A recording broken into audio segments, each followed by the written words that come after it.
Hey y'all, so we in the handy dandy notebook today. I wrote a couple of things down, I think yesterday actually. And if you already clicked on this video, then you already know what the title is. All right, honey, so let's get right into it, okay? I wrote, imagine doing an offering or a sacrifice to someone who's like Moses, okay? Imagine trying to sacrifice Moses, the one who was going to lead God's people. Imagine trying to do a sacrifice on even Joseph. Even though the family did, they threw him in a pit. You know what I'm saying? They got him locked up. They did all of that. They tried to sacrifice him, but it was failed. It was a failed mission. Because at the end of the day, what God wants to be done will be done. Like, you cannot try to come in and mess up someone else's destiny or mess up the plan that God has over their life, especially with these type of people who have a big mission for the world. Joseph was supposed to become the king's assistant so that he can help their land with, preparing for when famine hit and stuff like that. That was already his position. That was already what God had set forth for his life. So when his siblings decided to sell him out and hate on him and get mad because he was having dreams and he was obviously the chosen one for bigger things, look what happened in the end. They ended up needing him. And what happened? Joseph was still very sad about it. He cried. He went over to the side and cried about it because his family came back needing him when he really never even wanted that whole situation to happen. Okay? Even Moses went through a lot with his brother, with his family and everything like that. All right. And Moses had a really big mission for God. He was leading the children of Israel to their promised land. Imagine trying to sacrifice someone who has a big mission for God in 2025. Do you see this world today? Do you see what's going on in this world?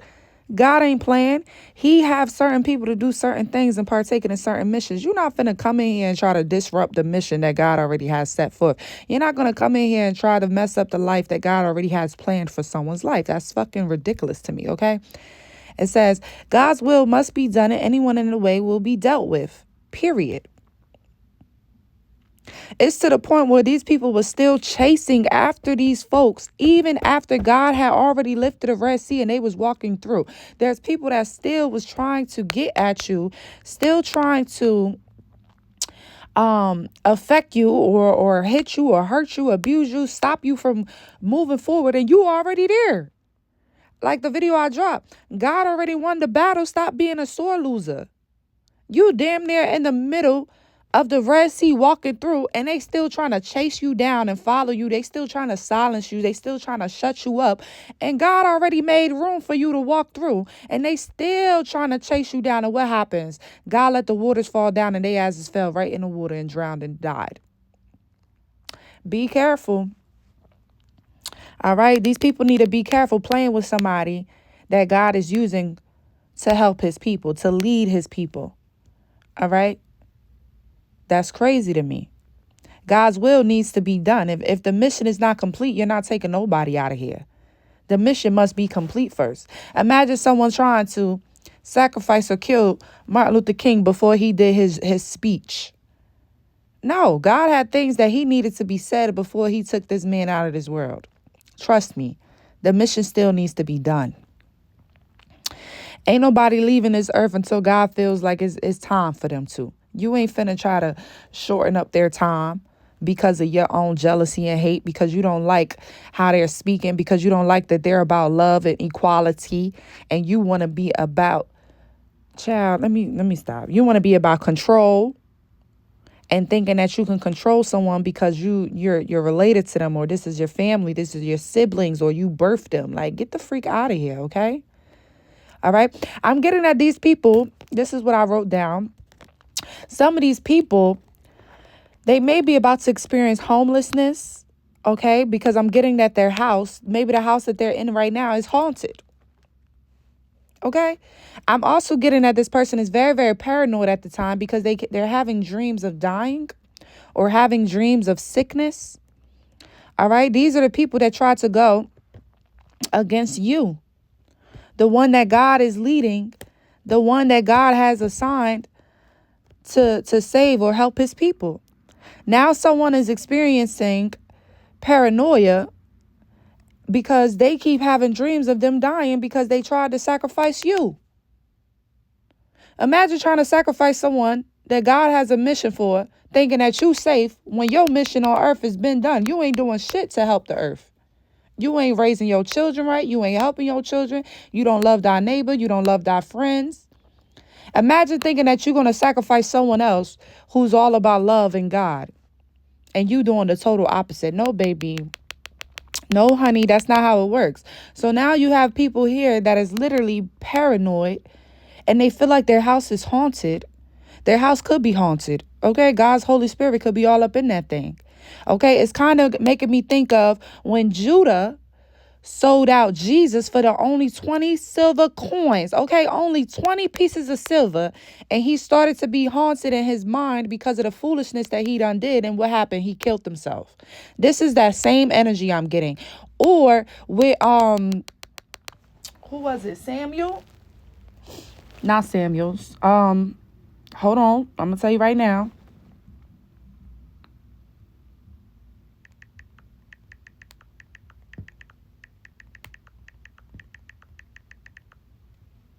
The guy that fell on the sword. King Saul. I don't know why I said Samuel. Yes, King Saul was hating on David. Okay, and everything started to come into his mind, and he ended up falling on his own sword. Remember, King Saul wanted David to kill him. David said, I'm not putting that blood on my hands. Because the thing is, these leaders, God's chosen ones, we never wanted to have this type of war. You created the war. You created the war. So some of these people now, they're at the point where they're like, oh, just kill me, just kill me. No. I'm not putting that blood on my hands. You're going to kill yourself. You're going to do that to yourself. I'm not doing that because I never wanted you to be dead to begin with. You wanted me to be dead.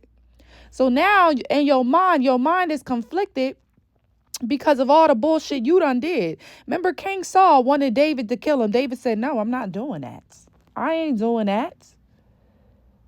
It's people out here now, they're wanting you to just kill them because they feel like you're going to experience some type of karma if you do it. But no, we're not doing that. This act of suicide is described in 1 Samuel chapter 31, verse 4 and 5, where Saul, facing defeat by the Philistines and fearing capture, chooses to end his own life rather than being humiliated. Okay, some of these people, they might just want to kill themselves because they don't want to go through a humiliation process that is getting ready to take place. Okay? Okay, ciao. And then you have some of these people who already did the humiliation process, who already tried to humiliate you, who already lied on you, who already did all this bullshit, sold you out like Judas energy, and now they're killing themselves because of what they already did. King Saul, he killed himself because he didn't want to be humiliated, even though he already was hating on David. He did a lot, right? But he did that because he didn't want to be humiliated, as opposed to Judas, who already was humiliated because of what he did. So this can go either way. Okay, whoever this person or these people is that tried to offer you as some type of sacrifice. That's so crazy. That's like trying to sacrifice Mary, the one who's birthed in Jesus. Are you fucking shitting me? If God said Jesus needed to be born, Jesus was going to be born. He don't care who else got to die as long as Mary was saved so that Jesus could be born. Y'all are retarded, okay? Some people are really crazy out here thinking that they're going to change up what God already has planned. God will get rid of you or let you get rid of yourself before you try to get rid of one of his children. Even though we're all his children, but some of you went astray, so God don't know you anymore. You turned your back on him, so he turning his back on you, okay? And when his armor bearer saw that Saul was dead, he fell likewise on the sword and died. Okay, so somebody that's working with this motherfucker is going to want to die too because they're going to be in despair. They're going to be regretful because of what just happened. That's crazy. The armor bearer saw that Saul was dead and he too fell on his sword and died with him. It could be a couple of people that's going to die. Okay, because of this fake sacrifice that they tried to do with you. Not even fake, because a lot of people was working hard. to do this. They wanted you to be homeless. They wanted you to be paranoid. They wanted you to have some type of sickness. They wanted you to have dreams of dying. But now everything is like reversed back to them. Reverse back to them, because all of this was unprovoked. You never did anything to these people. So now they feel the guilt knowing that they was bullying and messing with you for no reason. Saul said to his armor bearer, "Draw your sword and run me through, or these uncircumcised fellows will come and run me through and abuse me." But his armor bearer was terrified and would not do it. So Saul took his own sword and fell on it. It's to the point where these people, they're telling their own people to kill me because I don't want to be humiliated. I don't want to go down for this. I don't want to get exposed for this shit. I don't want nobody to know that I was part of this. Please kill me, kill me. And their own friends and family don't even want to do it. That's crazy. Saul was trying to get David to kill him. David wasn't going to do it. Now he wanted his armor bearer to do it. And he said no. So guess what? Saul fell on his own sword and killed himself. And the armor bearer, because he was guilty and he knew that was his right-hand man, he probably was partaking in the foolishness. He felt guilt and he killed himself as well. Y'all, this is not going to be a long message. I'm actually about to end it right here, okay? Imagine doing a sacrifice on someone that God needs on this earth. You're not who he needs at this time, but he needs that person, and you tried to sacrifice that person? That's crazy. That's crazy, y'all. I love you all, and I'll catch you on the next video. Bye.